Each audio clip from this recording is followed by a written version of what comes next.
Good evening, everyone. My name is Matthew Ogden. I'm an editor with LaRouche PAC TV. You're joining us for our regular Friday night live broadcast over this website featuring Mr. Lyndon LaRouche. Today is December 7th, and of course, on this day we observe a solemn anniversary. On December 7th, 1941, the Japanese bombed Pearl Harbor, bringing the United States into the Second World War. Now, I know Mr. LaRouche has a very important message to deliver tonight. Quickly, before we begin, the format will be the same as what we've followed before.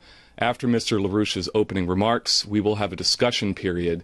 Joining us today in the studio are Jason Ross and also Dennis Mason, who is an editor, a fellow editor with LPAC TV. And thank you, gentlemen, for joining us. So without further introduction, I give you Mr. Lyndon LaRouche. Well, what I'm going to say today will cause a certain amount of difficulty in the audience unless we pay close attention to some concepts which are not commonly recognized, but which are actually crucial in this particular situation.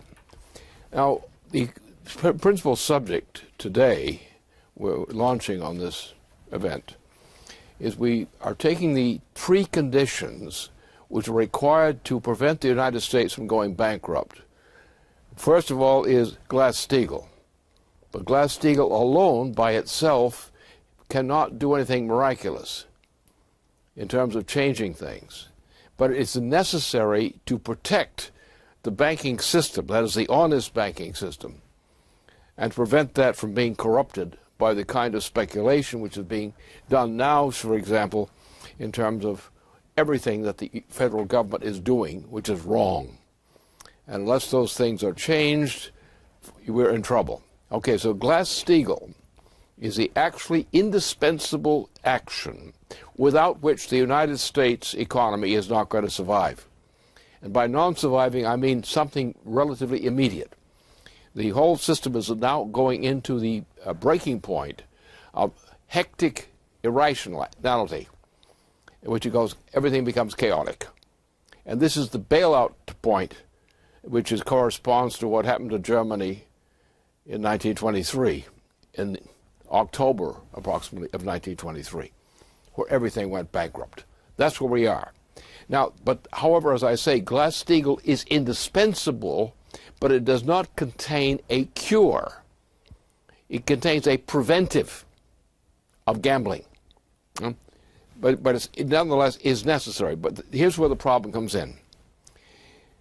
We're going to be operating on the basis not of the present system. That is, if the United States is going to survive, if the U.S. economy is not going to disintegrate entirely, what's going to have to happen relatively immediately now is the installation of a credit system as the basis for actually creating the potential growth of the U.S. economy that is an inflation-free form of growth, or hyperinflation-free form of growth, as the matter is now.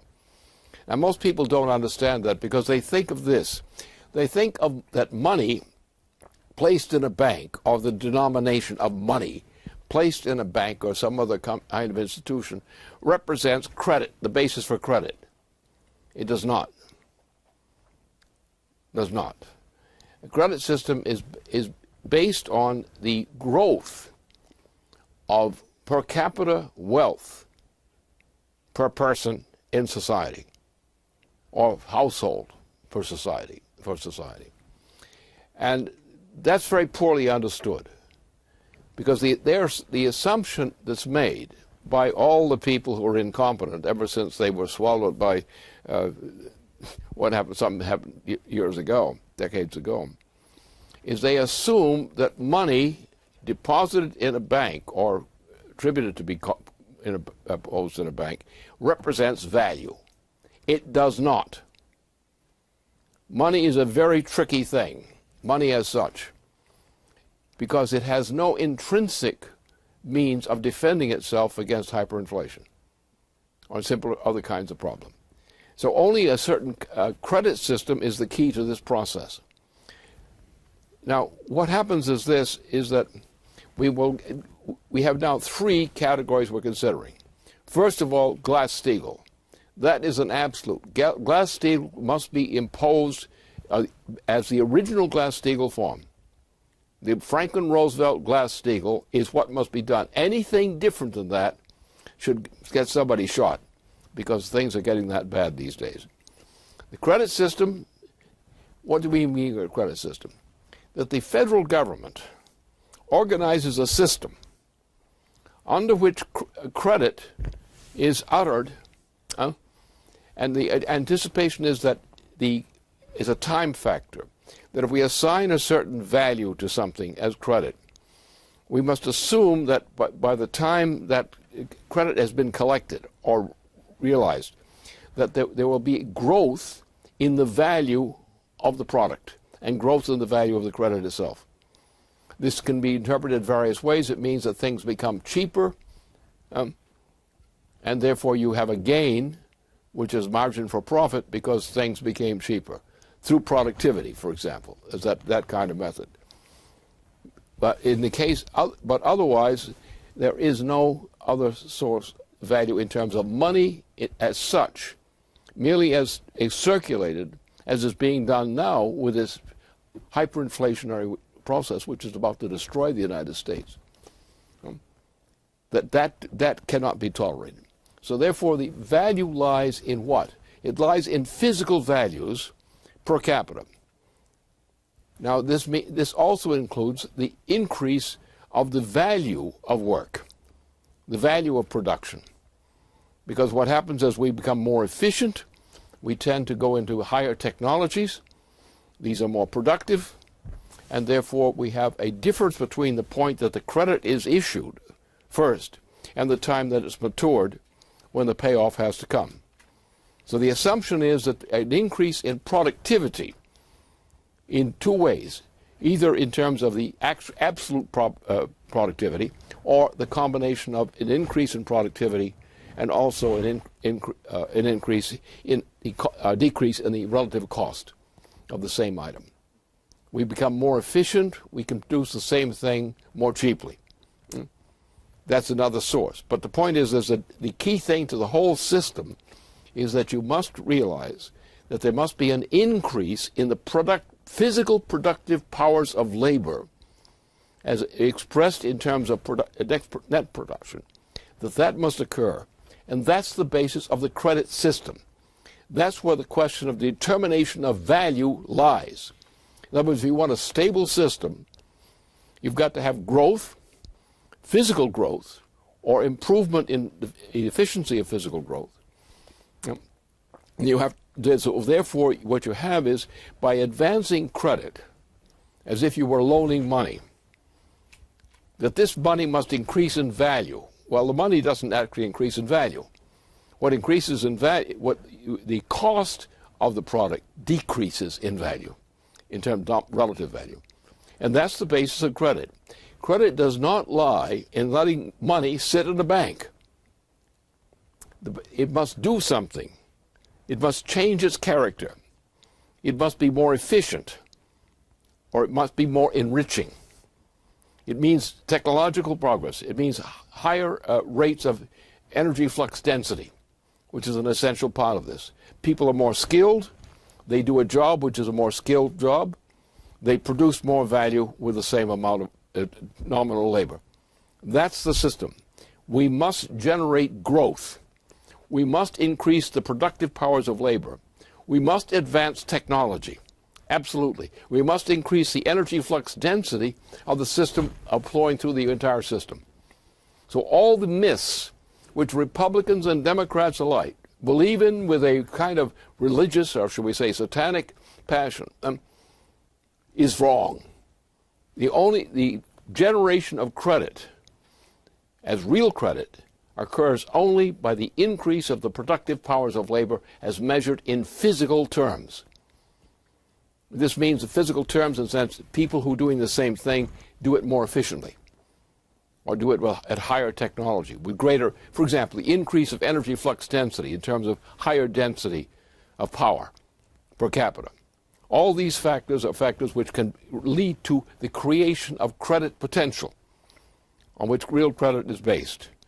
So the basic reform, first of all, is that the generation of credit is associated with the credit system, not with the simple Glass-Steagall system as such.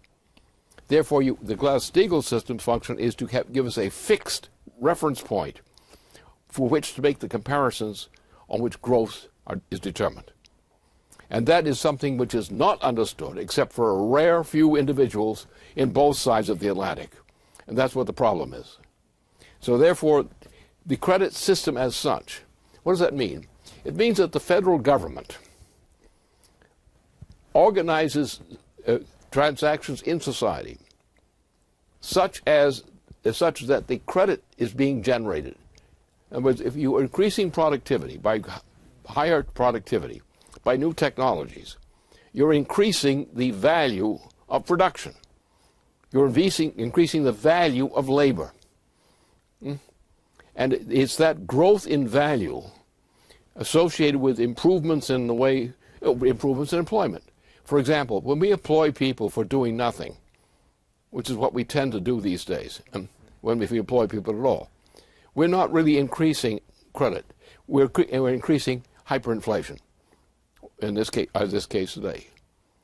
So now, but the typical Republican of these times believes that the money sitting in the bank or sitting in someone's account, sitting there, is just sitting there waiting to grow.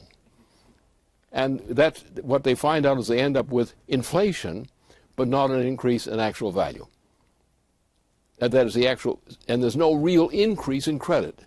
Because a credit system as the United States, well, let's take the case of a nice hard one. Let's go back to the middle of the period of the settlement of the Massachusetts Bay Colony. Then we had a system of credit which was set up in that colony, that you would take a commitment to complete something, which would be an increase in technology. Then you would find that improvement in technology had increased the value of the credit which had been established to go outgoing. So the Massachusetts Bay Colony, during this heyday of its growth, was actually the fastest growing nation in the world in terms of technology and in terms of its economic measurement. And only after the Massachusetts Bay Colony was crushed by the British interests, then it went back into a poorer condition. Then the same thing was started in Pennsylvania after Massachusetts had been pretty much crushed. And in Pennsylvania, with the influence of Benjamin Franklin, a number of things were done based on the concept of paper credit, paper money, because the paper money represented credit.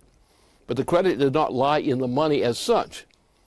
It lay in the fact of the improvement in the productive powers of labor, either through just the improvement of skill as such, the improvement of working on the basis of a productive product as opposed to a useless product, and so forth. So it was actually a physical value in all cases, was to increase the productivity of labor relative to an earlier point in time. And some averaging of the whole process of the productive circulation process was to do that. We're now in a hyperinflationary system, and it's about to crash. We're about to have the highest rate of inflation the United States has probably ever existed as the United States, ever been through. And the problem is that people, including the Republican Party leaders, who are supposed to be hard-boiled, rational people, they're actually nuts. Their conception of the way the money system works is absolutely loony. The only thing that's more loony is the Democrats. So, which means we do have a few improvements to make in our product. Now, I mentioned these things so far. I've emphasized credit, the credit system. And the credit system has been the basis for every successful period of growth in terms of the United States from its beginning, from before its beginning, from the Massachusetts Bay Colony in its heyday. So credit is the difference between the productivity of labor per capita now and what it will be in improvements over some point in time. So it's the ratio of the improvement in potential, physical potential, represented by advances in technology or improvement in the rate of technology per capita of the population. And that's the basis. Now, we have another aspect of this thing. The credit system as such works in terms of the money system. But the money system only works when it's treated as a credit system. Then it works. But now we have, assuming, knowing that we get nothing out of Glass-Steagall in terms of gain. We don't get anything out of that as such, except to the degree we generate more credit, the realization of more credit. But in the case of the United States, we are so bankrupt as a result of what has happened, particularly since 2007, but actually earlier, much earlier.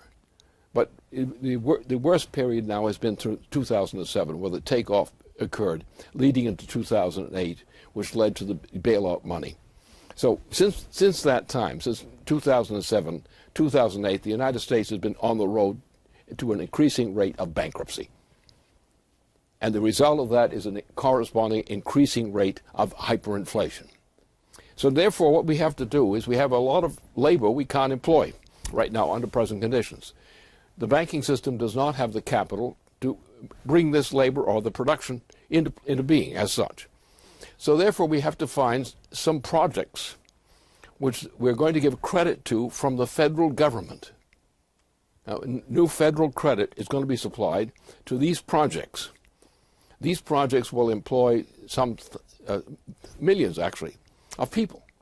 One would be NWAPA. NWAPA is essential not only because it does generate a lot of true value and growth. It changes the character of the water system of the United States.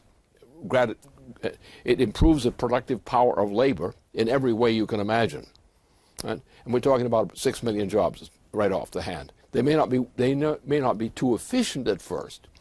We have a few old hands who are now near retirement or into retirement, actually, who are capable of organizing labor employed for this purpose in order to get the thing rolling, to get this process of growth rolling. So the NWAPA, that's a big one. Then we also have another category. You know what happened some years ago? We shut down the auto industry, essentially, inside the United States. Now, at that point, I was in the middle of this process on policy. It was obvious to me, and we were boosting that at the time. Ford and some of the other industries were aware of this thing. What we had to do was go to what we did in World War II. In World War II, the automobile industry, as it became known, was the make-everything industry. Airplanes, submarines, torpedoes, anything you wanted to mention was made by the automobile industry. And you had the greatest amount of working space for this kind of production was under the heading of the auto industry. So the auto industry during this period of World War II was the make-everything industry. And it became that as a part of the build-up for fighting the war. At the end of the war, we had this great potential.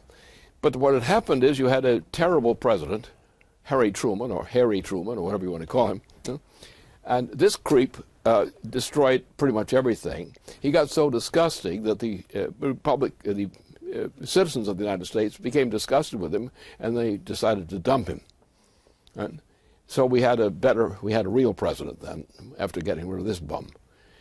But still, it was not. There was a lot there, but the auto industry of the 1950s became insane, totally insane. And I was an expert sitting in the middle of this and forecasting where this thing was going to go. And I had a early date in that period, in which I said it was going to collapse, and it did.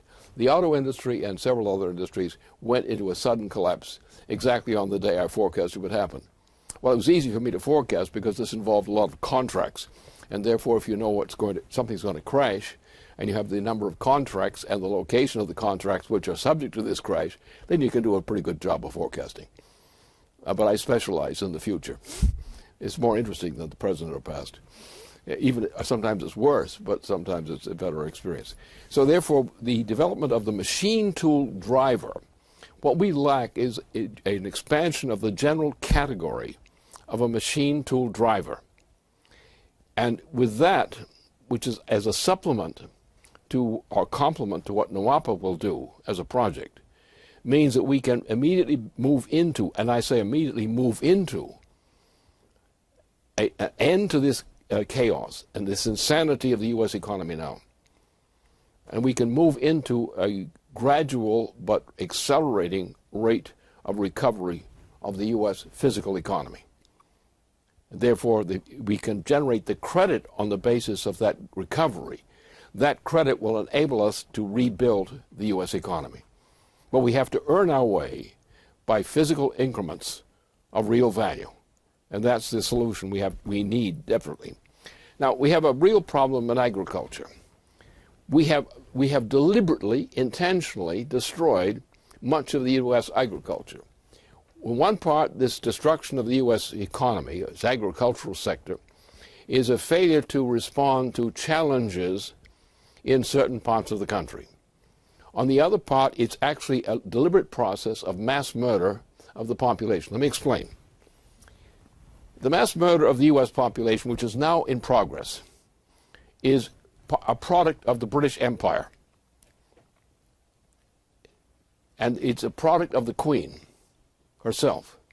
Because the Queen herself has adopted as her responsibility, or her culpability, I guess better said, in which she's saying we've got to reduce the population of the planet, we've got to increase the death rates of people, we've got to reduce the world's population from an estimated 7 billion people now rapidly to slightly more than 1 billion. And that's the genocide program. The Green program is a genocide program. The Green program means don't do anything that's going to increase productivity.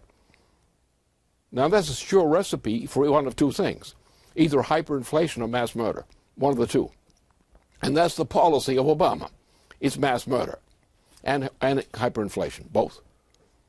And that's going to become evident in a few weeks, if not next week. But in this immediate period, going into the next year, next calendar year, we're headed for this kind of crisis, a hyperinflationary crisis. Now, people are denying it from the press circles and so forth, the usual gossip circles, but everyone at the same time knows it. We're also headed for the threat of a thermonuclear war. And everyone who's in the military department really knows what's going on in that department, among nations, knows we're headed for a thermonuclear war unless we change our policies. And the combination of the Green policy, which is a mass murder policy, together with this threat of thermonuclear war, which is now coming down upon us, means a general threat to the human species as a whole. You're talking, as the Queen is talking, about a rapid reduction of the world's population, and mass murder is now occurring. It's accelerated greatly under Obama already.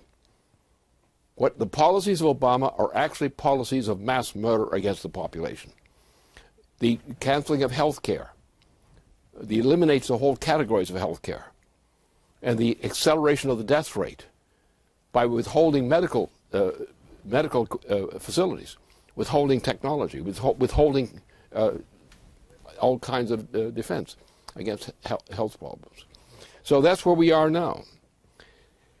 So we have also something else to consider. It's a very practical problem, which only a few people are paying attention to much now. And that is Mars. Now, the Mars is very important in this process, despite what some people don't know, is that the solar system, in which we're a part, is not a fixed system in a fixed position doing the same old from year to year to year. The solar system itself has a limit to its calculated existence. Within 2 billion years, the sun will go away. That's the general estimate of the trend right now.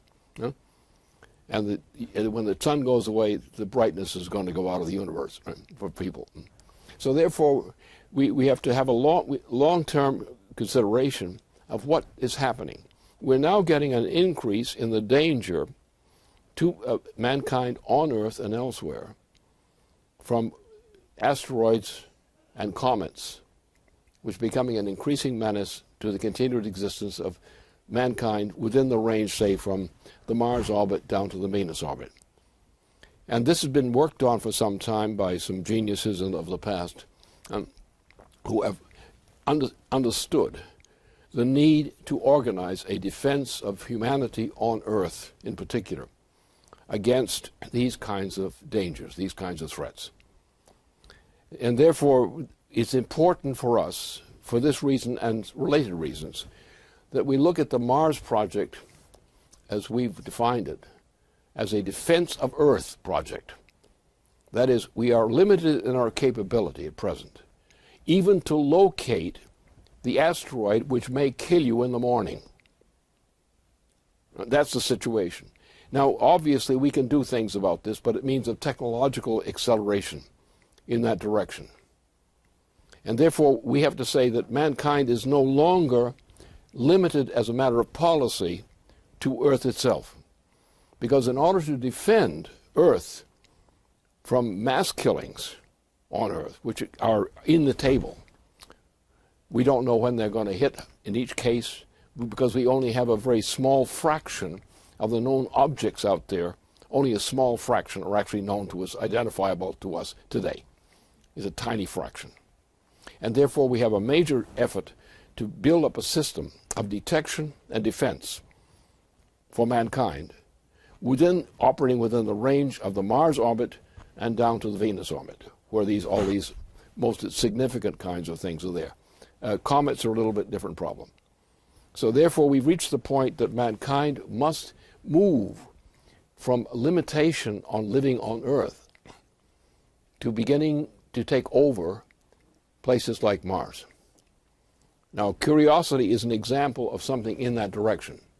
Curiosity itself is not a solution to this problem, but it's a necessary step in the process of trying to deal with it. So therefore, we are now going to have to think about integrating man into the functions of the solar system, at least in the region between the Mars orbit and the Venus orbit, because that's the area we've got to solve. So all of these processes, therefore, come together in one thing. Mankind is now about to depart from the limitations on Earth habitation. Mankind is going into the moon to develop in tunnels under the moon's surface the preparations for the mass attack on the mission of Mars. Once we do that, once, say, a generation from now with a hyperinflation or hyper density of energy flux density, then we will be able to do that within, say, a week between Moon and Mars landing. Once that reaches, mankind will have a more personally important role, direct role, in terms of this process. But in the meantime, our job is to prepare the way for that process and do as much as we can now in trying to detect the threats to Earth, of threats to mankind on Earth, in order to stave off the worst threats we face to now. So that's the nature of our real task. We have a real task. And this tiddlywink kind of thing about we're going to fix that with this, with that scheme or other, forget it. It's nonsense. The mankind's increase of the productive powers of labor in terms of improved technology, increased energy flux density. Everything about mankind's survival means energy flux density increases. That means higher in density. Without that, no luck, no survival. So mankind has to change its policy, dump the green policy, which is presently the greatest single threat to humanity. That's a killer. And we have to understand that it is the increase of man's intelligence. We mean also scientific intelligence, the ability to create, the ability to generate higher energy flux densities per capita and per square kilometer of territory. These are the standards on which credit is generated. It's to increase the population of the planet. Increase it. Stop this killing people. Increase it. because we need more work done. We need also increases of the energy flux density of the work being done. These are absolute necessities for us. And the crap that we've been shoved into us, with all this green crap, has just got to end. We have a population of the planet we need every damn individual in this planet. We need them. They have a purpose in existing because they can become more productive. And as they become more productive and their children become more productive and so forth, mankind's ability to cope with these problems increases. There is no such thing as overpopulation. There's undermentation. And that's what the problem is. So these are the considerations. You have to think of not of money as something of fixed value. You walk in with this money. I got my money, Right? This is my money. I'm going to spend it the way I want to. You don't get any of my money. That kind of thing. The Andrew Jackson kind of nonsense. Right? So the point is we need every human being. We need them to live longer and better. We need them to become more creative. We need to have their children better educated and developed. We need an increase of the potential productivity of the human force per capita per square kilometer. And that's are the missions that we must fulfill. There are many things we don't know yet, but these things we do know. The increase of the productivity of labor per capita with an increasing population is the absolute necessity, which has to be coupled with the fact that mankind is no longer going to be content to sit on earth and gossip about the neighbors. At this point, mankind is going to take an active role in taking over the Mars orbit. We are going to be inhabiting it with all kinds of instruments and so forth we put there. We're going to learn how to control these asteroids that threaten us. We have a very poor track on it now. We're going to learn how to use planets as communication devices in this process. These are the things that we must do. And every step we take in this matter increases the productive powers of labor, makes people smarter, makes them more capable, gives them greater incentive, makes them happier. And that's what we must do. And all these solutions, which are not solutions, they're actually threats. The green problem is not a solution to anything. It's a threat to humanity. Green people are a threat to humanity. We want pink people. Have fun.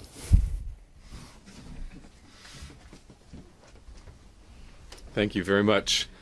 I want to begin the question and answer session with a question on the subject of the looming threat of war as regards the Syria situation and the Obama administration's accelerated drive towards the explosion of general war in this area, in this region. So I'm going to ask Dennis Mason, who, as I said before, is an editor with LPAC TV. Many of our viewers are familiar with him. I'd like to ask Dennis to come to the podium to ask a question on this subject.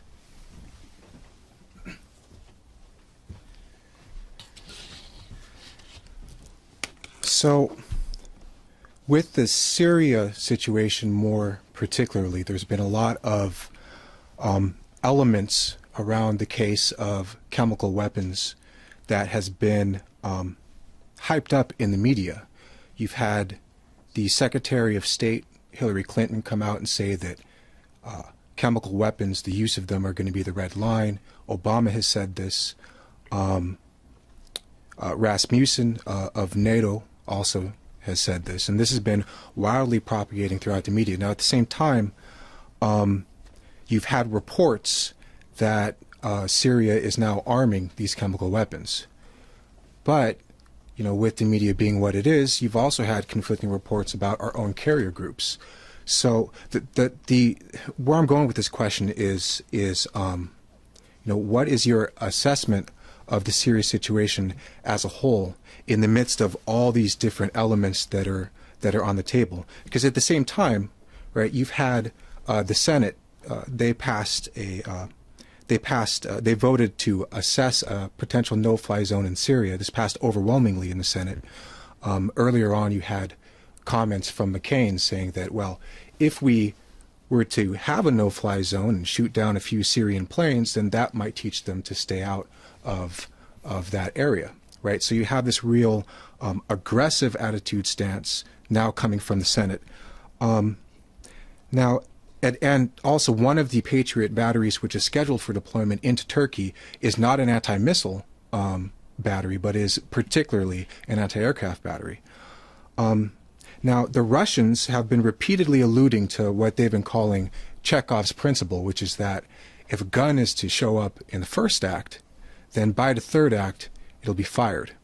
And they've been consistently in defense of sovereignty and in defense of international law as to the situation.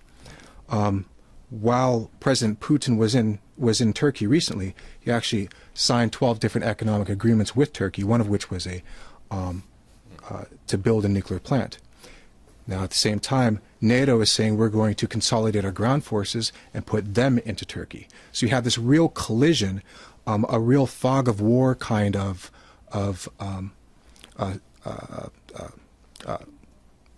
manifold with the media coverage and whatnot. So the question more directly is, what's your assessment of this? What's actually going on here? Okay. Well, first of all, this is a big fraud.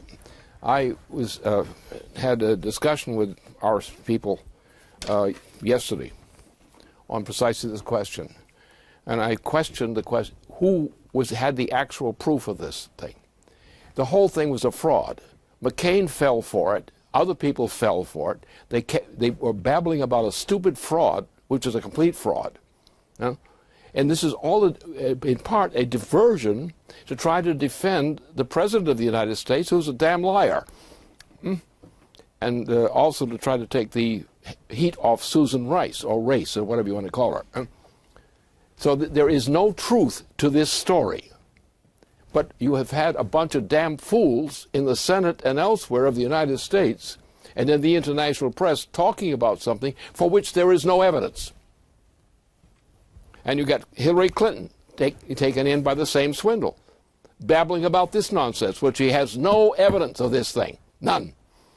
Besides, the other part about the thing is that the idea that Syria would do that is nonsense, because they would never do that. Why? Because it's the most highly impractical and most dangerous thing to do.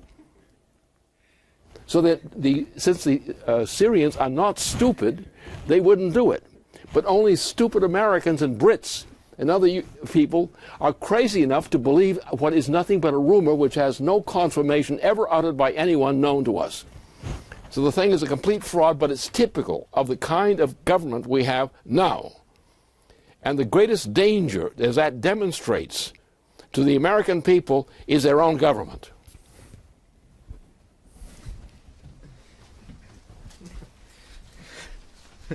Thanks for setting the record straight on that. So I got a question for you on economics. At the present time, you got this discussion of the fiscal cliff. Today, top members, well, I shouldn't say they're top, they're in leading positions. Democratic members of Congress are discussing the introduction of needs testing for Medicare recipients. This is reminiscent of the conditions right now in Germany under Hartz-IV, where to receive government aid, you have to demonstrate that you're in a state of absolute penury, basically, to get anything. At the same time, there was an interview published on the website this morning between Natalie Lovgren and EIR's Paul Gallagher about the status of the bailouts and the Fed. And Paul went through some interesting figures that currently the Federal Reserve is putting about $40 billion a month into circulation indirectly through the purchasing of treasuries from banks. Since 2008, the Federal Reserve has put out $2.5 trillion basically in this manner. But the people are saying it's not inflationary because it's never getting out of the banking sector. That is, since banks aren't actually giving loans, which everybody knows, it's not causing any inflation, and that's why we're living through such a non-inflationary period. So here's my question to you. The Federal Open Market Committee is going to be meeting in the next week, timing with the planned departure of the Congress, and it's expected that Bernanke is going to introduce quantitative easing 4. The sequel no one wants to see. This would involve the Fed purchasing $85 billion a month of treasuries, with the plan of purchasing 90% of all treasuries offered in the year 2013. What is Bernanke up to? What's he thinking? And what would be the consequences if this is the policy we adopt? Well, you've got the people who are really degenerates, and Bernanke is a degenerate. There's no question of it. No one with his access to knowledge of what his could believe anything except that he's pushing the United States over the cliff into a hyperinflation which makes Germany in 1923 look like an easy target. This thing is a complete fraud. But what do they think they're doing then? Now what they're doing is they're creating the kind of hyperinflation which will blow out the whole thing. There's nothing different in terms of method with what happened in Germany in 1923, especially in the autumn of 1923, and what is proposed on a much larger scale globally as well as in the United States. So this thing is complete insanity, and the obvious intention is what? Population reduction. This is the Queen's thing. To reduce the population of the human species throughout the planet. When the Queen says that the baseline tolerable population level is slightly over 1 billion people in a world that has 7 billion people right now. And if you look at the trends in terms of the policy of this president on health care and everything else, you're talking about genocide. No different than what Hitler did. And even at the beginning of Obama's administration, one of the first things he pushed was that exactly Hitler's first stage level of genocide. And later you got the bigger shot. And we're getting now the threat of the bigger shot. We're getting to the Hitler's full program of genocide, of population reduction. But the British Empire and similar kinds of institutions in the past have done that repeatedly, reducing the population. It happened to the Roman Empire. They did it deliberately to themselves. It's happened repeatedly. It happened after Charlemagne's death. There was a general, and the Crusade period was actually genocide. What happened in the proceedings in the century before? Genocide, deliberate. And this has always been a part of the what's called the oligarchical system. The idea that human beings, most human beings, are nothing but cattle. And when they become too numerous, then you cut them down. And that has happened repeatedly. We are now in a period where the policies of the President of the United States, as expressed out of his own back pocket, are exactly that, a program of genocide. His health care policies are actually a genocide program. The lack of employment of people who are perfectly employable, the same thing. So we're living in the edge of hell. And this double talk, this goop, this green stuff, this stinking green stuff, which you don't want in your neighborhood. And that's what the problem is. It's a fraud. We can meet. Look what's happening in China. They're not a perfect program, but there was a reversal of the destruction of the Chinese population and the threats to it, and standard of living, which existed earlier. What's happening with India? India is trying to fight this thing off. What's happening throughout Asia? What's happening is genocide. Throughout this whole region is population reduction. And where does it come from? It comes from the Queen of England. She said it did. She spoke it. She pushed it. She demanded it. All her admirers are pushing it. And what it is a reduction of the population. You're going to look at the next program coming out of Obama for the next term. Genocide. And people are just giving in to this crap because they no longer have personal dignity. They put up with things that no person with a sense of personal dignity would tolerate. They say, what can we do about it? Throw the bum out of office.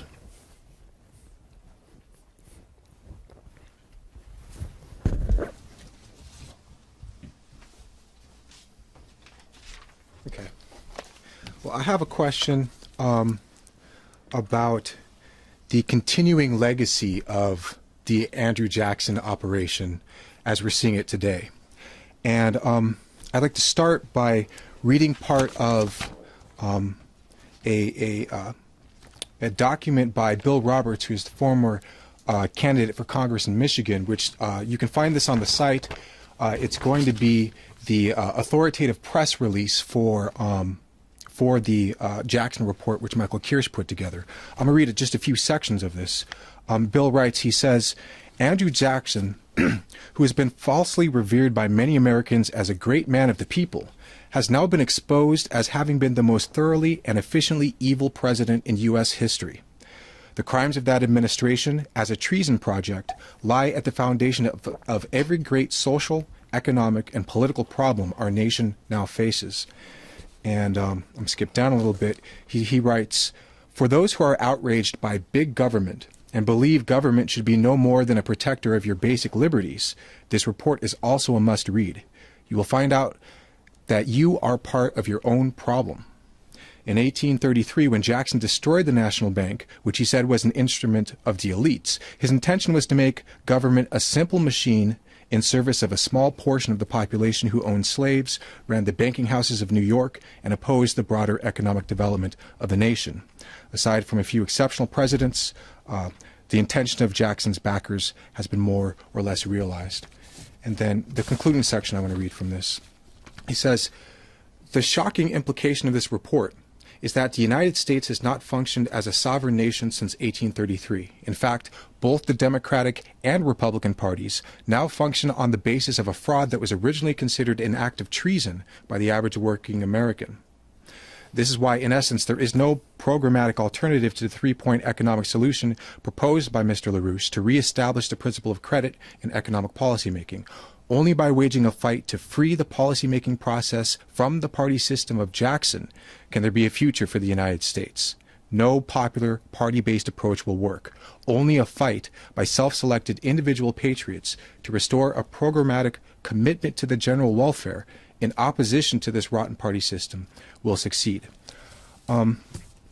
So with this continuing living legacy of the Jackson disease today, there's a couple examples that you can take from Congress. Two of our federal representatives were taken to the woodshed by the respective parties. You had Walter Jones, who was pulled from the Financial Services Committee, and Marcy Kaptur being denied the position on the Appropriations Committee, which she was very qualified for.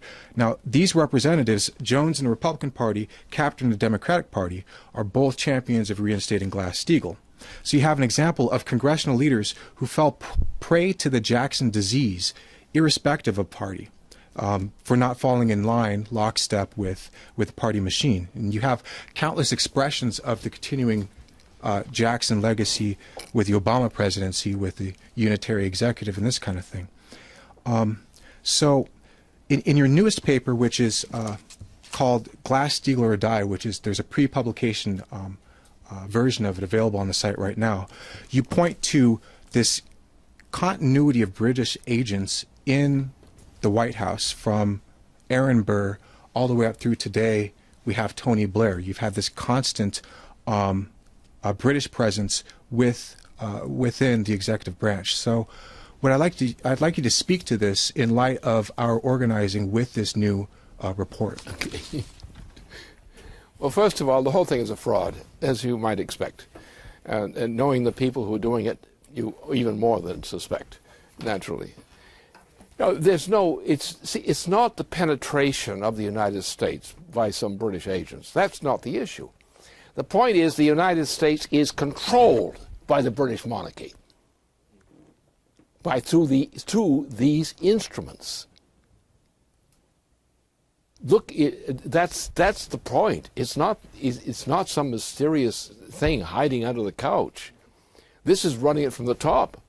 What is Obama? What is Obama? Well, the Queen created him out of nothing. We're not even sure he's an American. I mean, that question has never been settled. Not satisfactorily. All right, so who brought him in? Tony Blair. The man who created the war in Iraq, which is just recently shut down, which made a mess of the whole territory, and the whole thing was a fraud and a lie. And Tony Blair is one of the favorite honchos of the Queen. Now, if you go back to the original case of what happened with this kind of stuff, that the whole operation, the Jackson operation, was run by whom? It was run by the Queen or the King of England, the British Queen, the British monarchy. The British monarchy ran the whole operation. What they did is they based it largely on New York City area and some in Boston on a lesser degree. And these people set up a banking system. And what did they do? The first thing they did is bankrupted the United States. And that's what they did, by destroying the credit of the United States and liquidating it under the pressure of British agents, of which Jackson was one. Jackson was a whore, a male or female or whatever he is. He's a whore. And at the time that he entered the presidency, he was not in his best mental condition. He was just an old grouch, making loud noises, making threats, doing nothing systemically.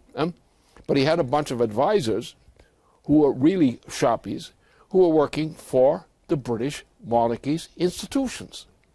So what happened is an operation was run to get rid of the U.S.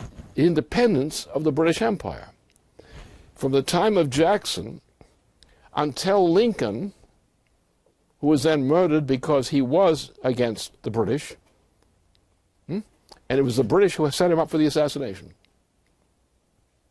So then you had more problems along the way. You look at some of the assassinations that occurred of presidents in that period and during the 20th century. You look at the corruption which has taken over the United States through these financial institutions. The American people are a bunch of dupes.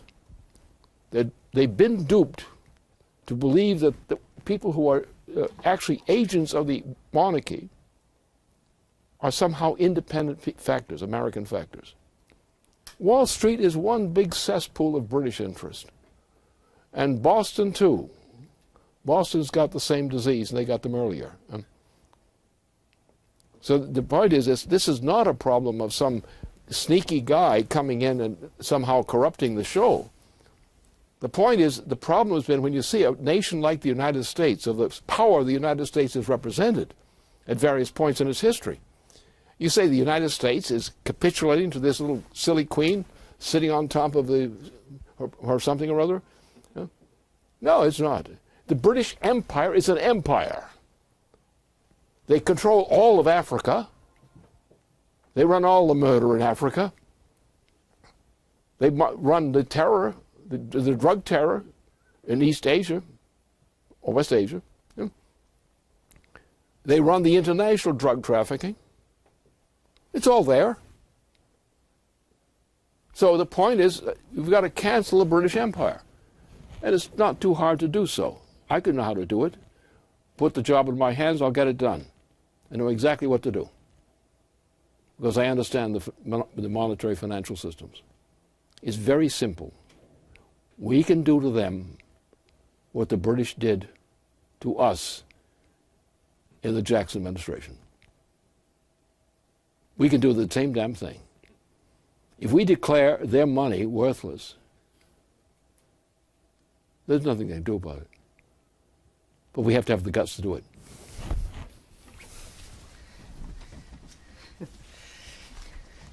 I'm sure that's a job that you're not only competent to do, but would do with great relish. Let me take the chance, I believe this is going to be the last question tonight, to thank you for this really beautiful job of interweaving so many aspects that confront us politically and economically. I'd love to ask you about greenism and space, but I've got another question for you on economics. To follow up on what I had asked you last week about the members of Congress who were discussing infrastructure and the question of money being cheap and how to finance it and whether Glass-Steagall was required, as though there's an independent monetary policy. Here's what I'd like to bring up. First off, let me read an excerpt, which is almost the entirety of one of Abe Lincoln's campaign speeches in 1932 for state legislature. He said, "My policies are short and sweet, like the old woman's dance. I am in favor of a national bank. I am in favor of the internal improvement system and a high protective tariff." Now, what some of these congressmen seem not to have understood, despite their laudable intentions, was how connected these different aspects are. So I'd like to ask you to address once again, how is it that Glass-Steagall, the national credit system, and specific physical infrastructure projects, how is it that these are all really one policy? Well, it's a human policy, and the human policies mean that we rely upon a sharing of certain cultural facilities of communication and so forth in society, on family connections and extended family connections and these sorts of things, and the use of language, the role of language. And language is a very precious thing to human beings. I don't know how it works with monkeys, but it doesn't seem to work out too well there either.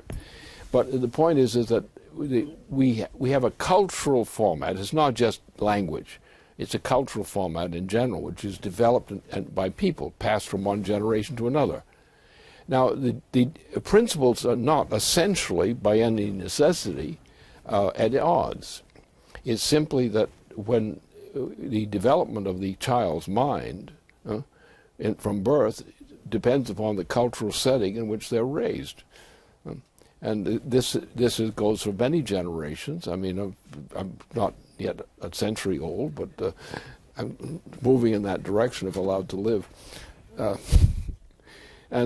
So therefore, the idea is you can solve this problem by simply developing better relations, systemic relations among nations and national cultures. And what you have to do is find a middle ground which allows them to bridge whatever the differences are, cultural differences are between.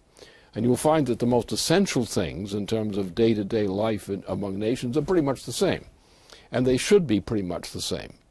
Because if you have a state of general trade and production in terms of technology, which you should have for any nation, the very fact that you're sharing a common technology causes you to bring yourselves together among different nations, because the technology is being shared. And when the technology is being shared, you work backwards from the agreement on technology down to the birth and development of the child. So therefore you still have the child, you still have the language culture, which define a different nation with its own culture. But what you have when it comes to international trade and international relations on a large scale, you need an integration in terms of cooperation. And so therefore that's the remedy. But there's no need for any of this other nonsense as such. What they need, for example, if I get 2 people going to Mars to colonize Mars, or 3 people from different nations, how do they work together? They work together of necessity. And that's what happens at the human necessity, because of the creative powers specific to the human mind. No other species has that power, because we have this creative potential. And to the extent we realize that potential, that we push ahead in terms of common advances, the common advances bring the nations of mankind closer and closer together. Because if you go to the highest level of technology, and you bring people into the highest level of technology existing or coming into existence, then these nations are brought together by the fact that they require a foundation from which to base these steps of progress. So therefore mankind maintains its language culture, the peculiarities of its ancestry, and so forth, and they converse with each other on all levels. But at the same time, nations which are different nations cooperate on the basis of the more advanced technologies as the common denominator. And that doesn't involve any problems. For example, the idea of, you take the European organization, particularly the landed one. Now they created the Euro system. which is really flushing the toilet the wrong way. Because the culture of each of these nations, while generally congruent in terms of their essential features, the language culture is different, and other things are still different. The associations are different, family ties, family histories, all these things. So we find that the Euro system is a failure. It's a terrible failure, but it was intended to become one. The British intended that that should happen to it. And guess who did this? Tony Blair, the greatest whore on the planet today. This whore. And they essentially created a reversal of the history of culture of mankind. That's what he represents. And so that what they did is they created this system, the Euro system. It's totally bankrupt. It's disintegrating. Greece is a case of mass murder imposed upon it. Spain is going in the same direction. Portugal, so forth, and so on. This is what is happening. These nations are about to disintegrate. They need to get their sovereignty back. And they can cooperate on the basis of their sovereignty. What they're having is a humiliation where the British are actually running the whole operation. And they introduced this Euro system. The first step was when the Soviet Union collapsed, and then Germany decided to reunify, Helmut Kohl. He took measures toward that, and you had a French whore, and I guess that they specialize in that sometimes, but a French whore who threatened Germany with war, a socialist president, by the way, and really a tool of the British monarchy, as I happen to know personally, Mitterrand. Mitterrand was a personal tool of the British monarchy. And he, implicitly, threatened Germany and Kohl with war if they tried to reunify Germany. The condition was that the Euro system be come into existence, which destroys the actually efficient sovereignty of these nations of Europe. These nations are now in the process of being destructed by that system. No? This is evil. This is pure evil. What's being done to the Greek population alone is sheer mass murder. And anyone involved in forcing the Greeks to submit to that is a mass murderer. This is not a relationship among nations. The destruction of nations is the destruction of mankind.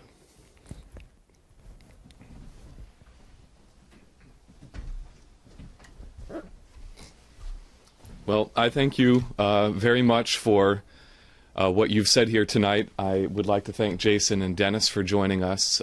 This brings a conclusion to our webcast. Before we end, I want to strongly encourage everybody watching to read the How Andrew Jackson Destroyed the United States document by Michael Kirsch. Study it, circulate it. This is the most critical element of our intervention over the coming week. And it's available right on the front page of LaRouchePAC.com. So thank you for watching. Please contribute to the LaRouche Political Action Committee, and be sure to tune in again next week. Good night.